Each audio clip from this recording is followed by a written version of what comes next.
Halo, Alia, terima kasih sudah join. Kita nunggu Dokter Andreas ya. Hari ini kita mau ngobrol-ngobrol soal caps lock. Halo Firsty. Hari ini kita mau ngomong-ngomong soal black and white thinking. Nah, ini yang ditunggu orangnya. Dokter Andreas. Halo, Halo, ntar spotnya ganti. muka gue glowing banget ya. Oke, gini dah. Sip, Wih, udah bener itu ring lightnya ya. ring light ajaib. Skincare-nya berhasil. Saya cuma pakai ring light, nggak pakai skincare. Oke, Oh, temanya dipin temanya. Suara ya suara siapa nih nggak kedengeran nih? Suaranya nggak kedengeran.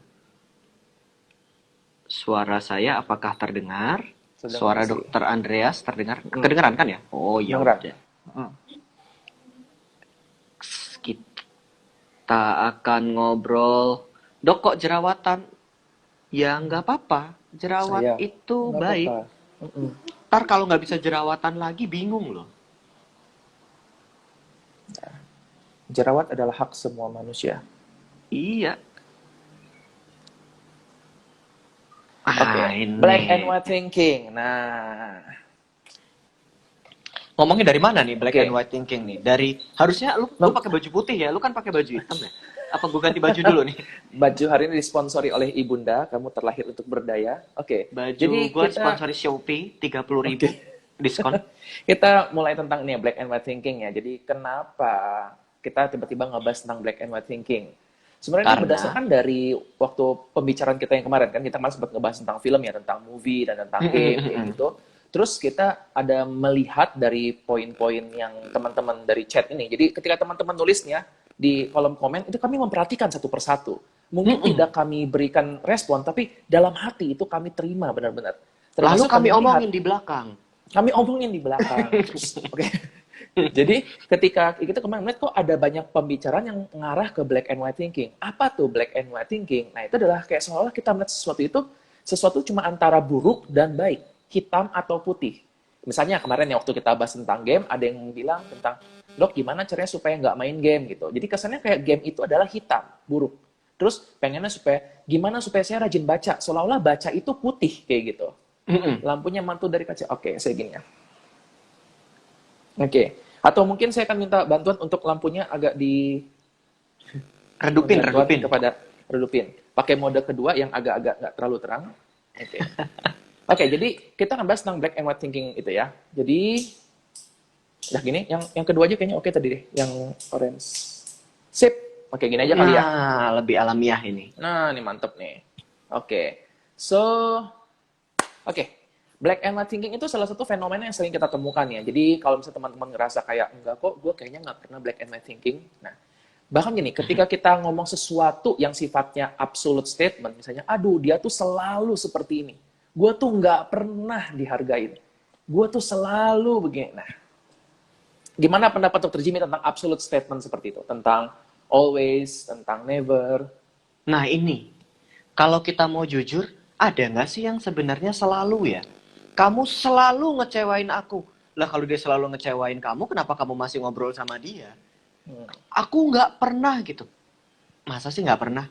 Aku nggak pernah di ngertiin. Kalau nggak pernah di ngertiin, pasti udah berpisah sejak lama. Hmm. Nggak pernah, selalu.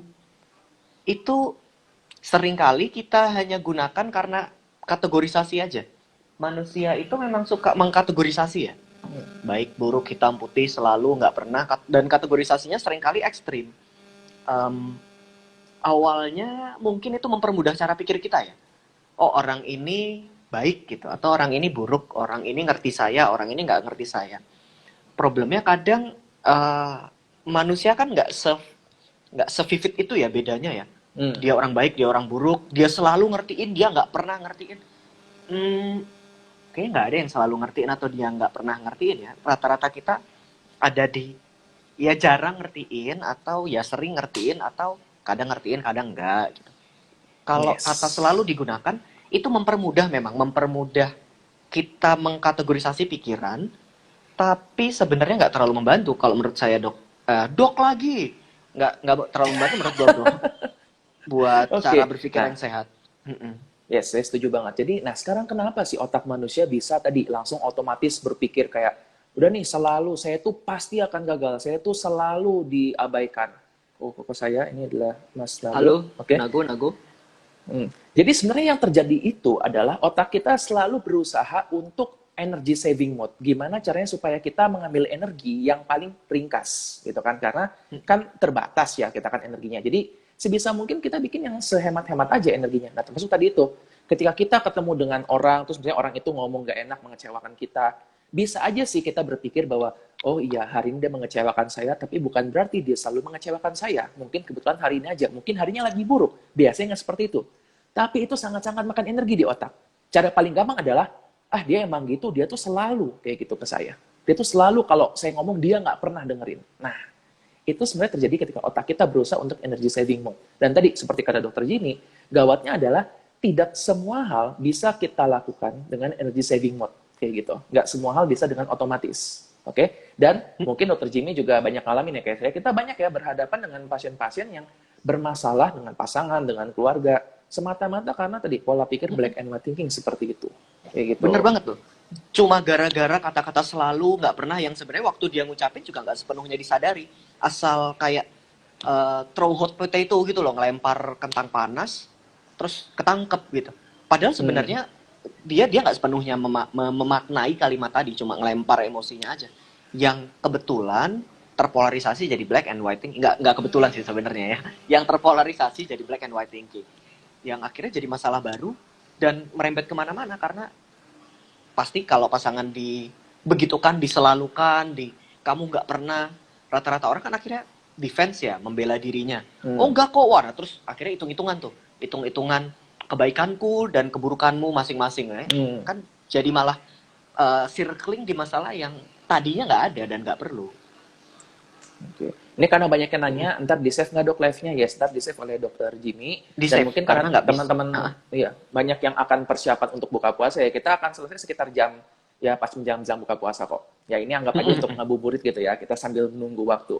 Nah, kebetulan dalam teori CBT ya, Cognitive Behavioral Therapy, ada pola pikir namanya splitting. Splitting itu adalah ya kita tadi melihat sesuatu itu cuma hitam atau putih aja. Mungkin buat teman-teman yang sering ya membaca tentang artikel-artikel psikologi, mungkin pernah menemukan istilah borderline personality, kepribadian borderline. Nah, itu salah satu ciri khasnya adalah melihat sesuatu secara black and white. Biasanya, dia dalam bentuk yang sangat-sangat harmless. Misalnya nih, ketika teman-temannya pergi tanpa ngajak dia, teman-teman langsung dianggapnya hitam. Mereka pasti ini mau membuang saya, mereka ini nggak sayang sama saya, kayak gitu. Oke? Nah, terus ada juga orang-orang ketika kayak gitu dia jadi serba putih. Misalnya, oh pokoknya teman saya ini yang paling mengerti saya, keluarga saya nggak mengerti, satu-satu yang ngerti adalah teman-teman saya. Tapi begitu temannya melakukan sesuatu yang nggak sesuai dengan harapan dia, langsung, teman saya ini nggak bisa mengerti saya. Nah, akhirnya pola pikir black and white kayak gitu yang membuat dia akan bermasalah dalam relasinya sehari-hari. Kayak gitu. Kalau pengalaman dokter gimana dok? Pengalaman mas bro? Ya bro, pernah juga nggak sih kalau itu akhirnya terlemparkan ke kita gitu? Di satu sisi, ada yang bilang off comment nggak nih bro? Aduh, Komennya di kalau off. off comment, sisi bagusnya Kita adalah nggak, muka saya kelihatan. Sisi sisi kurang buruknya. baiknya, jadi kita mungkin nggak bisa melihat ini ya, komen-komennya. Tapi Mm-mm. gimana? Apa kita mau coba off dulu aja? Kan ada Nanti kolom pertanyaan ya, jadi kalau misalnya ada yang mau nanya-nanya gitu, nggak bisa kan di off komennya. itu yang Q&A-nya itu di off juga kah?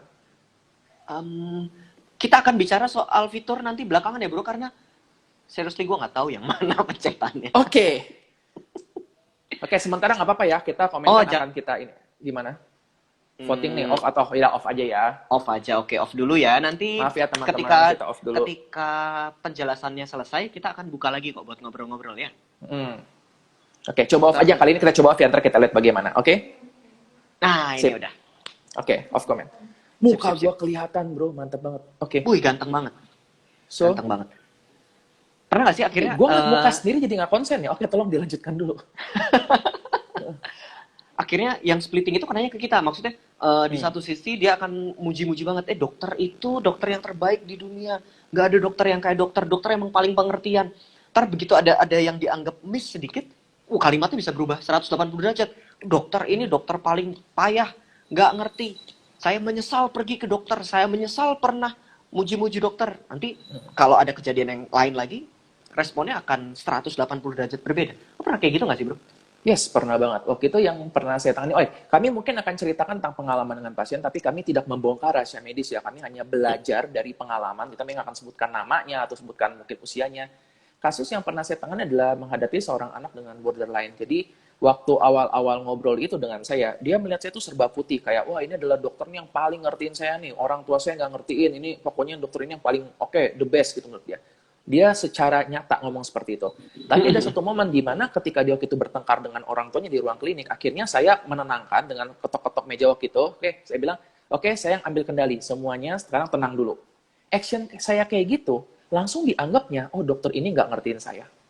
Padahal tujuan saya kan jelas bukan seperti itu. Nah, sekarang tantangannya adalah gimana kita sebagai seorang terapis, atau bukan secara umum ya, ketika kita menjadi orang yang menjadi sasaran black and white thinking itu, gimana supaya kita juga nggak ikutan untuk black and white juga.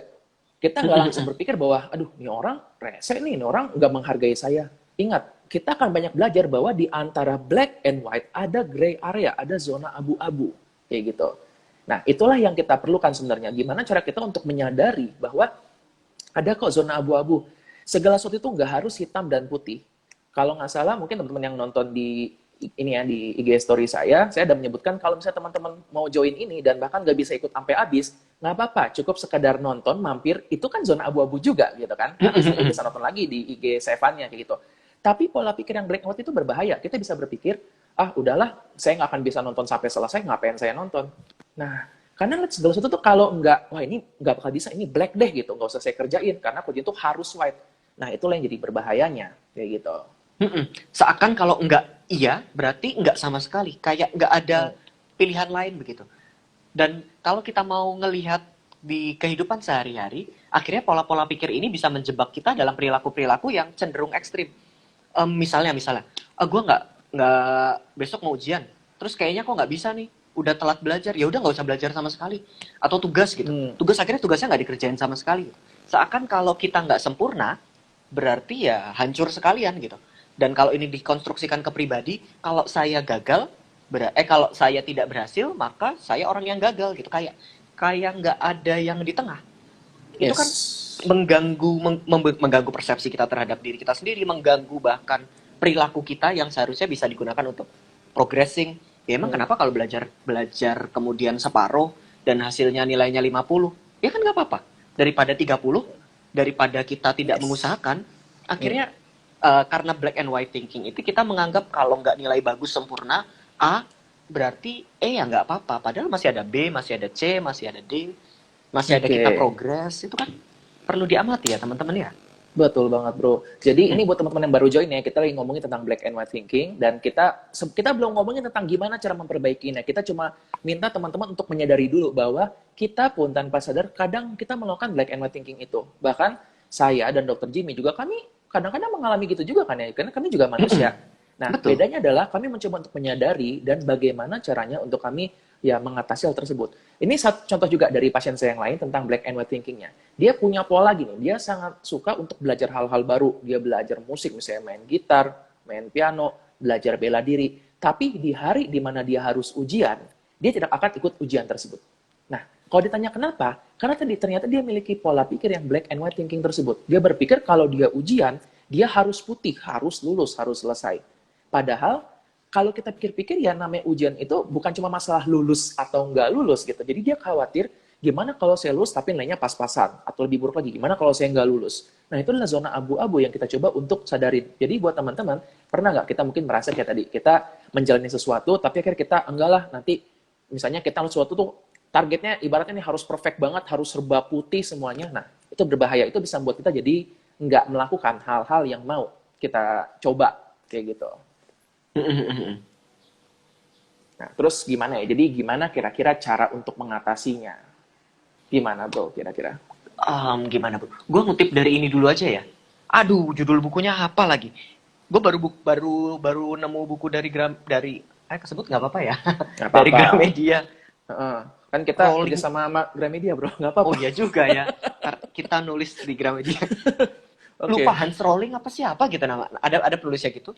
Eh, dia dia dia nulis buku kayak gini. Apa sih kesalahan-kesalahan pikir manusia yang akhirnya membuat kita terjebak dalam peta-peta yang keliru. Misalnya, Hmm. kenapa ada orang yang percaya bahwa kemiskinan di dunia ini terus-menerus bertambah? Kenapa kita Hmm. percaya bahwa persebaran vaksin tuh sebenarnya nggak sebesar itu gitu? Kenapa kita percaya bahwa dunia lebih buruk daripada kenyataannya? Salah satunya karena black and white thinking ini. Kita Oke. mengkategorisasikan sesuatu Ini ya, bro, ya. berdasar Factfulness. Hans factfulness Rosling. itu. Ya. Nah, Rosling itu. Nah, Hans itu. Rosling. Udah baca juga kan ya, Bro? Oh, sudah dong. Nah, itu Setelah. pokoknya. Gue pengen ngambil bukunya di situ tapi jauh kagak dapet. Yes. Itu buku Nah, bagus itu. banget. Buku itu ngomongin tentang data bahwa tadi, misalnya ya, saya tadi ketika buku itu ngebahas tentang kecelakaan pesawat. Oke, jadi ada bagiannya tuh ketika ada kecelakaan pesawat terjadi ya dalam beberapa bulan terakhir ini, itu pasti akan diberitakan besar-besaran oleh media seolah-olah naik pesawat itu hitam, naik pesawat itu kayak berbahaya banget. Padahal kenyataannya ya di buku itu disebutkan ya, bro, ya, bahwa pesawat itu angka kecelakaannya udah paling rendah banget dibandingkan transportasi lainnya. Bahkan untuk saat ini kecelakaan pesawat itu termasuk yang paling rendah dibandingkan waktu masa awal-awal banget. Tapi kan tadi kalau kita melihat cuma black and white doang, kalau waduh gawat nih naik pesawat, ini bisa jatuh. Ya itu adalah pola pikir black and white thinking. Nah, jadi kita mulai dengan tadi silakan dengan kutipannya, bro, itu tadi. Itu bagus banget sih untuk memulai gitu. Itu si Rosling ini mengajarkan supaya kita tidak terjebak dalam kategorisasi yang salah. Kita perlu mencurigai bahwa kategorisasi yang cuma dua, lebih baik lebih buruk, hitam atau putih, itu sebagai itu sebagai kategorisasi yang tidak terlalu tepat. Coba buat kategorisasi lain. Kalau dia nyontohin sih ada 4, ada 5 gitu. Buat eh, ada pola lain gitu. Misalnya dia selalu pengertian, dia nggak pernah pengertian. Mungkin bisa dibuat jadi 4 pola. Dia pengertian, dia kali ini nggak pengertian, dia kadang-kadang pengertian, dia nggak pernah pengertian. Itu kan jadi ada luas ya.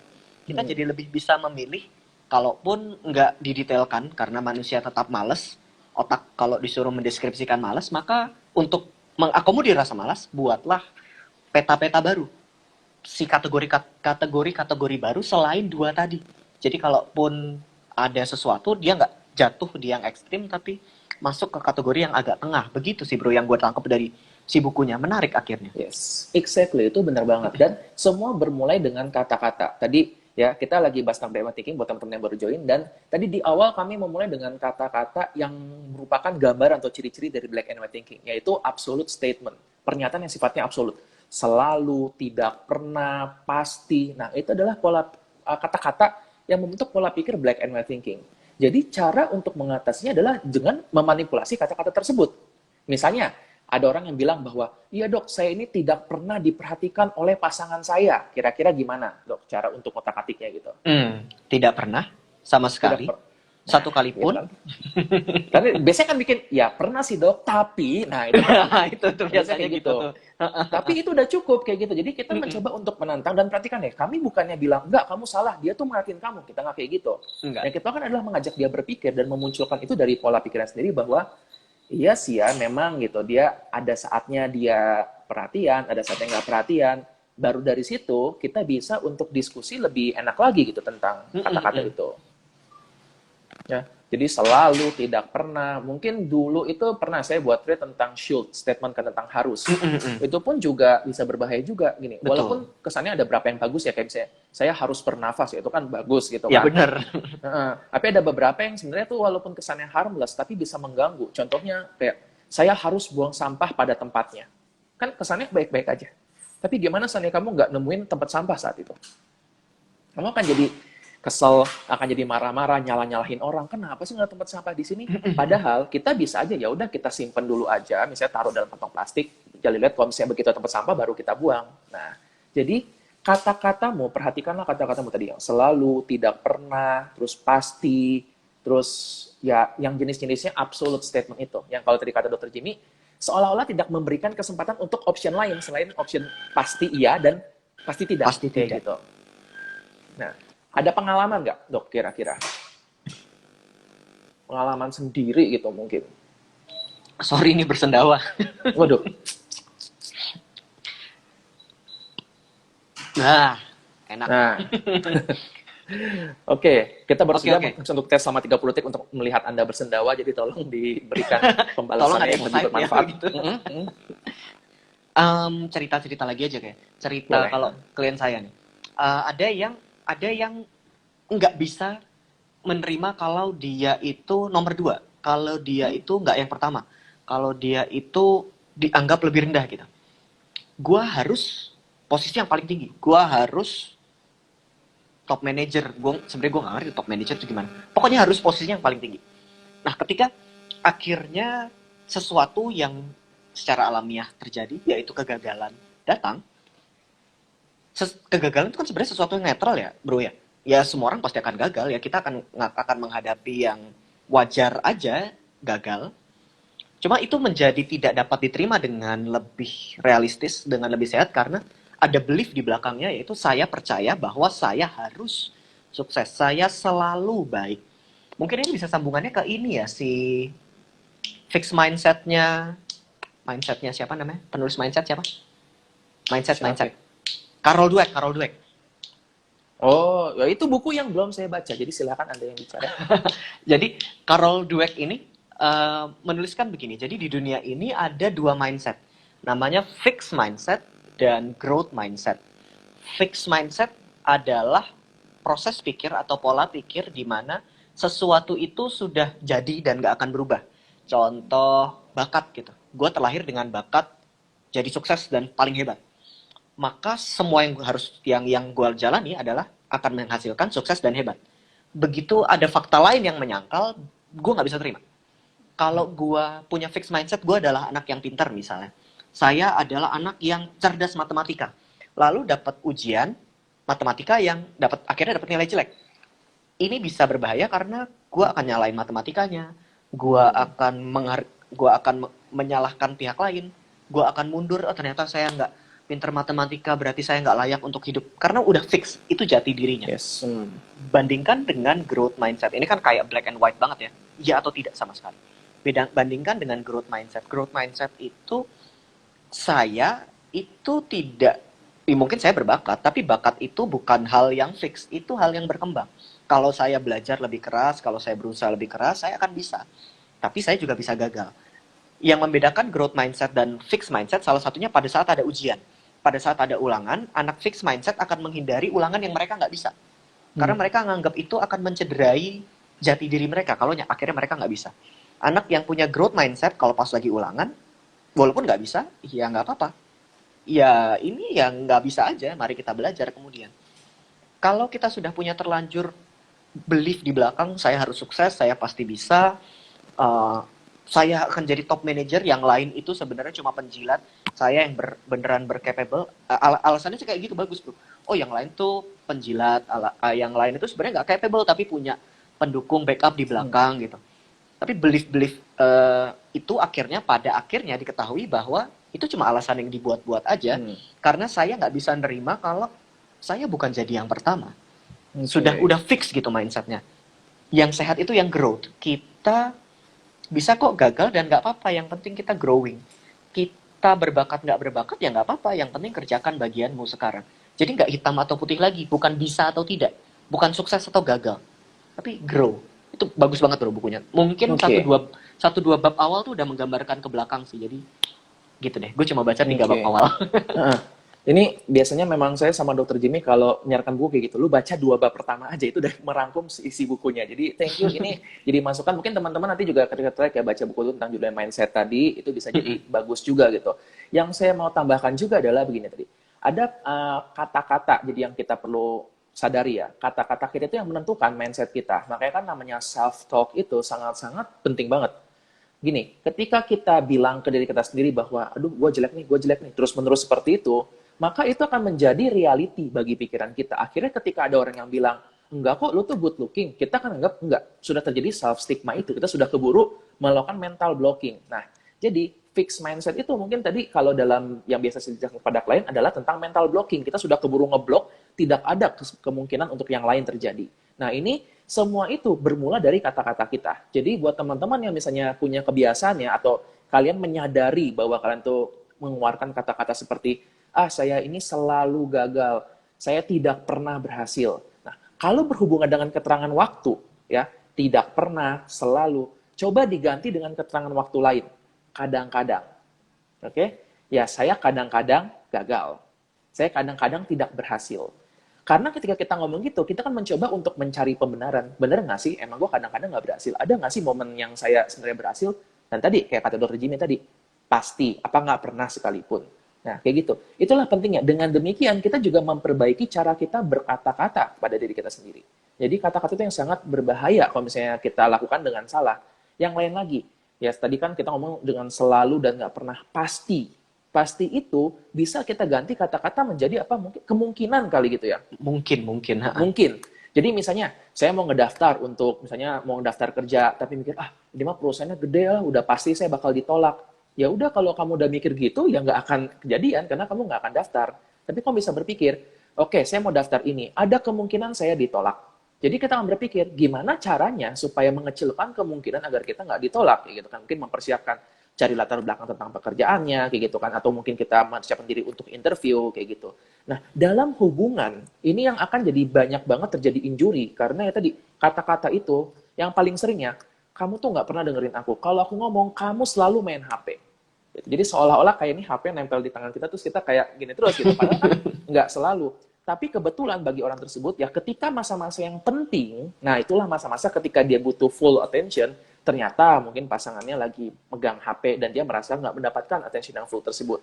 Nah, ketika menyadari itu, kita refleksikan, ya kadang-kadang dia nggak memperhatikan saya, apalagi ketika saya lagi perlu ngomong yang penting, kayak gitu. Dan yang penting adalah disampaikan, dikomunikasikan, ya, karena manusia nggak bisa baca pikiran kamu. Oke, bisa jadi si orang itu berpikir, kayaknya gue dengerin dia, kok cuma kali ini aja, tapi itulah yang membuat jadi berantemnya itu. Oke, kata-kata. Sadari kata-kata. Dan kadang kata-kata itu kan munculnya otomatis ya bro ya. Aku nggak pernah, kamu nggak pernah, aku selalu, aku emang orangnya nih. Itu kayaknya bahasa Indonesia kayak gitu. Aku tuh emang ya gitu. Itu kita udah ngasih label entah itu kategorisasi mana di kepala kita. Hati-hati sama self affirmation yang modelnya begitu. Dan nggak cuma yang negatif. Maksudnya nggak cuma yang aku emang orangnya jelek, aku selalu gagal, aku bukan cuma yang itu. Bahkan yang sisi satunya, aku selalu berhasil, aku pasti sukses. Nah itu juga nggak salah seremnya karena kita sedang bicara black and white. Bukan berarti black jelek, white baik, nggak kayak gitu. Karena realita jarang yang ada di sisi ekstrim sini. Begitu kita ngomong aku pasti baik, aku selalu sukses, konsekuensi negatifnya juga bisa muncul. Begitu ini tidak terjadi, kita jadi nggak tahu, sedih, kecewa, patah hati dan lain sebagainya. Biasa ekspektasi terlalu tinggi ya bro ya, kayak yang dokter pernah bilang kan tentang bahagia adalah realita dikurangi dengan ekspektasi. Betul. Jadi kalau mau iseng, coba sadari waktu kita ngomong ke diri sendiri. Self affirmation itu kayak gimana sih? Ganti ke kata-kata yang kayak dokter Andreas tadi.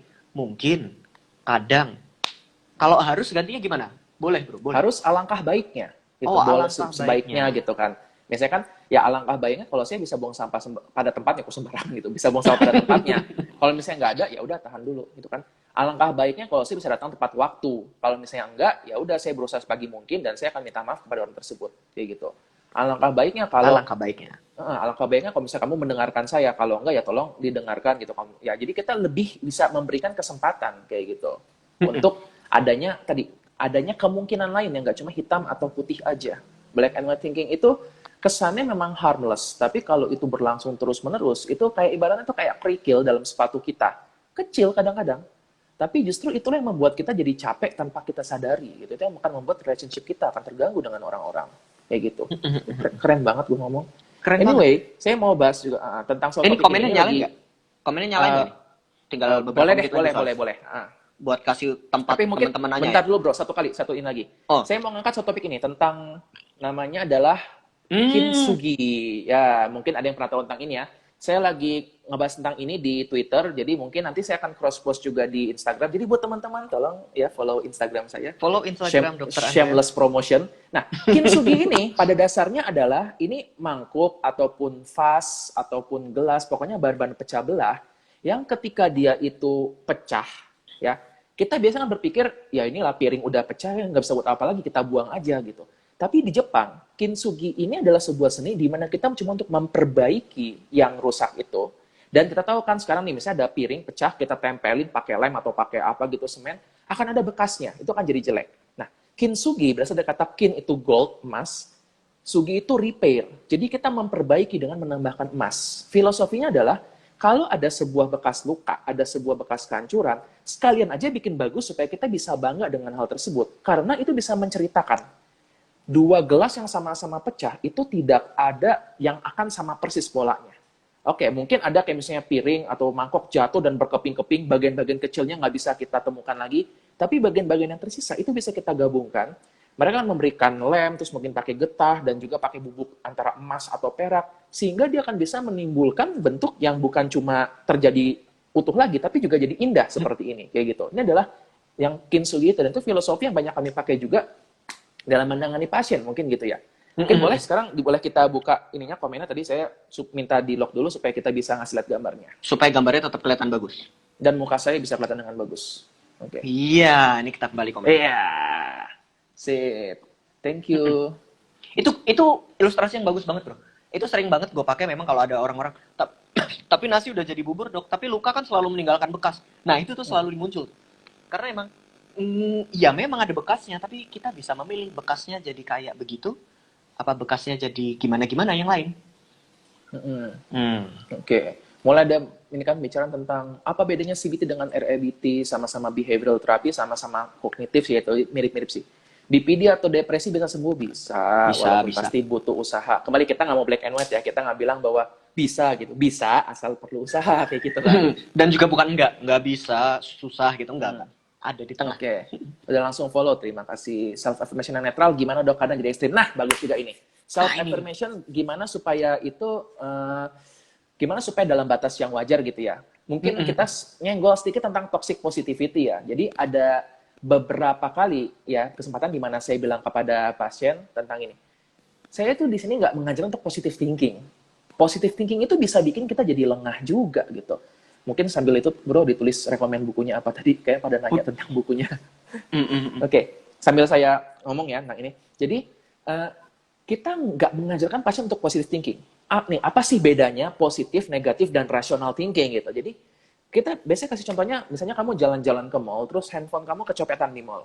Kalau kamu negative thinking, kamu akan berpikiran bahwa tempat ini sangat-sangat tidak aman, itu sangat-sangat berbahaya, dan saya tidak akan mau kesini lagi seumur hidup saya. Negative thinking. Oke? Yang artinya jadi gawat, kita mungkin perlu ke situ, tapi kita udah keburu negatif dan kita nggak melakukan apa-apa. Ada juga positive thinking yang terlalu positif. Misalnya, ya udahlah itu rezeki buat dia, saya nggak bakal kecopetan lagi kok, cuma sekali aja. Kan positif ya, positif banget. Tapi berbahaya. Dia bisa datang ke tempat yang sama dan kecopetan lagi untuk kedua kalinya, karena jadi lengah. Yang kita pengen adalah coba berada di tengah-tengah ya. Self affirmation itu bikinlah dia selalu berada juga di zona yang abu-abu. Jadi gini, misalnya, ya saya pernah kecopetan di mall ini dan artinya mall ini mungkin nggak seaman yang saya pikir. Tapi bukan berarti saya bakal kecopetan lagi. Nah, supaya kecopetan lagi, saya bakal taruh handphone dalam tas saya taruh di depan. Gimana caranya untuk memperbaiki itu? Nah, sama self affirmation kayak tadi yang Dr. Jimmy bilang, bukan berarti kita gue paling pintar, gue pasti bisa. Karena tadi itu ekspektasi jadi terlalu tinggi. Kalau ternyata nggak sesuai, itu jatuhnya sakit banget. Oke, jadi kita tetap self affirmation, tapi tetap memberikan kesempatan buat kegagalan untuk kesalahan yang mungkin terjadi. Dan seperti biasa, ya ingat bahwa dunia ini cuma kebagi dua, hal yang bisa kita kendalikan dan hal yang nggak bisa kita kendalikan. Jangan sampai mindset kita itu self affirmation-nya untuk hal yang nggak bisa kita kendalikan. Contoh, mau lomba renang, pokoknya saya lomba renang pasti juara 1. Padahal juara 1 itu ditentukan oleh orang lain juga. Tergantung lawan-lawan kamu berenang secepat apa. Kayak gitu. Nah, gimana? Ada lagi nggak tadi komen-komen yang mungkin menarik untuk kita bahas? Itu pertanyaannya bagus tuh. Mindset mempengaruhi kecerdasan? Tidak. Fixed mindset, anak-anak dengan fixed mindset itu IQ-nya bisa tinggi-tinggi. Ini bukan tentang kecerdasan. Ini tentang kemampuan seseorang mempersepsi realita. Jadi, bisa aja orang yang bodoh tapi growth mindset, bisa aja. Dia tetap bertumbuh. Bisa juga anak fixed mindset tapi pinter, ya bisa juga. Tapi kepuasan pribadinya mungkin ya akan berbeda, kesejahteraannya ketika berjuang bisa beda. Tapi bukan berarti yang fixed mindset bodoh, growth mindset pinter, nggak gitu juga. Nggak ada hubungannya sih sama. Tidak sesederhana itu mungkin ya. Nggak sederhana itu. Mm. Nah, apalagi cara mengobati trauma, wah itu panjang Wah, sekali itu tuh. nanti kita buatin bukunya, bukan live-nya. Itu panjang bener. Buku itu bukan live Heeh. lagi. Kadang kalau emosi, ini dari Sanda Tiar, kadang suka Mm-mm. emosi, kadang suka lost control, jadilah black and white thinking. Gimana supaya kita tidak berpikir seperti itu kalau sedang emosi? Yes, Nah, ini exactly nih, ini banget. dia Hmm. bener ini dia. Silakan, bro. Ketika kita emosi, teman-teman, otak depan kita, daerah tempat kita berpikir itu turn off. Jadi jadi mati, jadi minimal, jadi berkurang banyak. Ada beberapa yang bilang berkurangnya minimal 50%. Artinya kemampuanmu berpikir menjadi memang tidak serasional itu. Kita menjadi berpikir dengan area di belakangnya yang lebih primitif dalam tanda kutip. Jadi Area mikir pakai emosional gitu ya. emosional, pakai perasaan, Insting. pakai anger, Hmm. pakai ada yang paling dalam itu fight, flight, freeze gitu. Jadi kita memang tidak didesain ketika sedang emosional untuk berpikir secara rasional. Karena Bagaimana tadi, sorry, caranya? waktu potong ya. Waktu Hah, kita bahas di awal kan, otak kita tuh mau energy saving mode. Berpikir rasional tuh butuh energi. Dalam kondisi kita banget. lagi marah, otak kita pengen yang, udahlah yang gampang aja ngikutin emosi gitu. Silahkan, lanjut. Mm-mm. Dan berusaha berpikir di mode kayak begitu itu nggak bisa berguna karena memang ya memang secara biologis otak kita nggak bekerja. Memaksa berpikir seperti itu di saat kita lagi emosional jarang bekerja. Sehingga yang perlu dilakukan pertama adalah kurangi dulu intensitas emosinya. Istirahat boleh, mandi air hangat, take a step back, lakukan hal-hal yang membuat kita lebih calming down dulu emosinya, baru selanjutnya berpikir.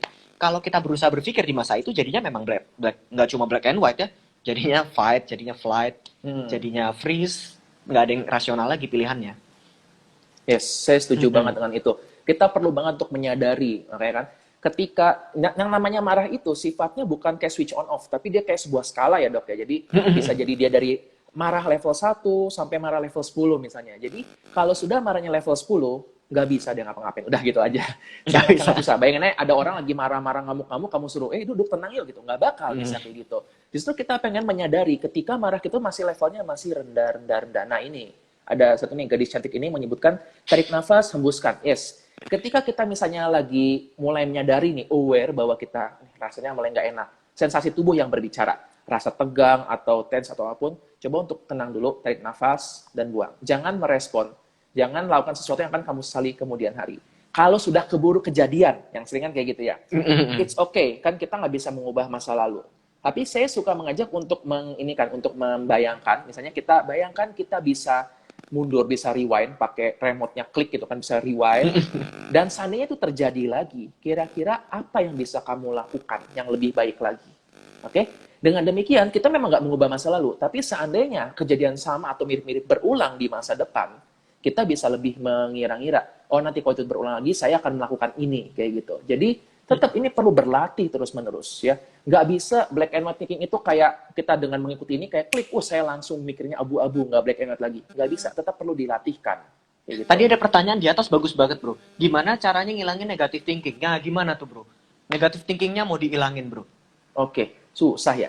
Negative thinking pada dasarnya adalah sistem otak kita untuk being aware dan untuk survival ya. Contoh gini, kamu lagi jalan-jalan, terus melihat ada orang, misalnya kayak lagi mabok-mabok gitu, terus dia bawa pisau.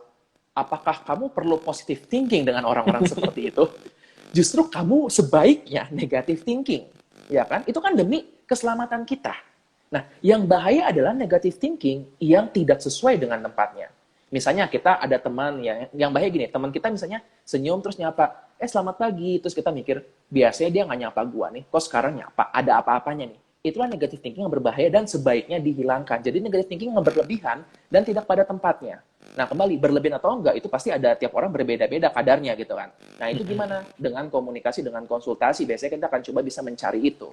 Pendapat saya gitu, gimana kalau dok? Pendapat saya sama sih bro. Nggak bisa negative thinking dihilangkan. Kalau negative thinking dihilangkan, kita sedang menghilangkan sifat penting dari emosi, yaitu menjaga keselamatan diri kita. Takut, marah, sebel, itu kan sebenarnya punya fungsi buat kita ya. Takut itu menjaga keamanan, marah itu buat keadilan, itu kan penting. Kalau itu hilang, artinya ada aspek-aspek di diri kita yang menjadi rentan dan berisiko. Yang memang jadi masalah, kalau itu salah tempat, salah intensitas, atau salah frekuensi, atau salah orang. Kamu marah-marah sama salah orang kan bahaya. Yes. Nah, itu yang konteksnya perlu diperhatikan masing-masing. Nah, Mm-mm. mungkin ini untuk share juga nih, kayaknya kita udah hampir-hampir mesti selesai Hampir dengan habis. pembahasan kecil buka puasa ya. Mm-mm. Ada satu yang sering saya diskusikan dengan klien-klien saya adalah gini, kita bedakan antara being reactive and being responsive. Nah, being reaktif itu adalah kayak hukum fisika, aksi reaksi. Lu tampar gue tampar balik gitu kan. Jadi reaksi, kita reaktif. Mm-mm. Ada orang injak kaki kita marah-marah teriak, apaan sih gitu. Nah, itu adalah being reaktif. Nah, being responsif, perbedaannya itu cuma gini, kita ada split second, ada sesaat waktu kita di mana kita diam dulu, dan kita mencoba untuk berpikir, ini apa yang sebenarnya terjadi. Orang tiba-tiba nginjak kaki kita, bisa jadi banyak penyebabnya. Mungkin bukan sengaja, mungkin dia kedorong orang juga, terus nggak sengaja nginjak kaki kita. Kayak gitu. Nah, bayangkan, betapa banyaknya reaktif dan responsif ini akan menyelamatkan hubungan orang-orang. Karena saya banyak melihat ya, suami istri atau pasangan gitu, antara laki-laki sama perempuan, atau dengan adiknya, atau dengan keluarganya, banyak masalah terjadi karena orang jadi reaktif. Yaitu begitu diomongin sesuatu, misalnya ya, dibilang tentang, itu tolong gelasnya jangan taruh di situ. Langsung, mama tuh selalu nyalahin aku. Black and white thinking lagi karena jadinya kan, selalu gitu. Padahal belum tentu itu yang dimaksudkan, kayak gitu kan. Misalnya, jadi dengan demikian kita cuma untuk being responsif, menyadari, oke, ini apa yang sebenarnya terjadi gitu, saya merasakan apa, dan itu memang bisa dilatihkan, kayak gitu. Dan benar, jeda sejenak, yes, itu betul banget. Betul. Nggak Betul. perlu lama, jadi jedanya nggak perlu sampai 5 menit. Kadang-kadang kamu cukup bentar, tarik nafas, buang, itu bisa menyelamatkan banyak banget persahabatan dan relasi dari kata-kata yang nggak perlu. Sesederhana itu aja. Ya, Dok, di save ya. Ini udah tadi Oke. save Oke, di semua, save. gitu. Hati-hati sama yang Nah, ini, otomatis. lihat Lihat berita berita dikit dikit langsung langsung share. share. Contoh Saya untuk yang ngaku, reaktif. saya sering banget kayak begitu dan saya masih belajar untuk tahan jempol, tahan jempol. Nah, oke. Jadi, itu kan, kita sebagai manusia bukan berarti kita 100% akan bebas dari itu. Tapi tadi, ketika kita misalnya sudah, buka puasa dulu. Baik Oke, ya, udah teman-teman mau semua. habisnya. Ya, Selamat berbuka selamat puasa. berbuka puasa semuanya. Selamat untuk yang sudah menjalankan puasa yang sampai saat ini. Semoga selalu sehat-sehat. Sebentar lagi kita Congratulations. akan masuk ke ini ya, udah masuk ke Idul Fitri ya. Mm-mm-mm. Udah tinggal beberapa hari lagi. Lu nggak minta Tetap maaf sama semangat gue? semuanya. Oke, jadi kita akan lanjutkan lagi di harusnya Anda yang minta maaf tadi, kita harusnya mulai 16.45. Oh iya, Kemana maaf. tadi itu ya? Tadi Ada gimana? aktivitas lain. Tukang AC tadi. Oke. Baiklah ya. Oke. Jadi kita stop dulu sampai sini. Nanti sesi berikutnya bakal ada lagi. Tadi ada Kita akan ngobrol-ngobrolin ya lagi. tentang overthinking dan lain-lainnya. Kebetulan ada asisten, istri saya gitu, asisten yang yang tadi juga udah melihat-lihat bagian-bagian komen. Jadi mungkin nanti kita akan kira-kira topik apa yang cocok buat berikutnya ya. Oke? Yang seru Dan juga, sekali oke. lagi, teman-teman, saya lagi dalam promosi diri gitu, shameless promotion. Silahkan follow saya, Dr. Raymond. Saya baru mulai mau aktif di Instagram. Semoga bisa memberikan konten yang bermanfaat buat teman-teman harus. semua. Oke? Dukung Dr. Andreas 10.000 k swipe up 2020. Oke. Dukung. Yuk, thank you semuanya. See Thank you, you. bro. Dari jam See you. 16. Oke, next kita bisa pertimbangkannya untuk lebih awal lagi. Oke. Gitu. Thank you sarannya. Bye-bye. Sip. Thank you.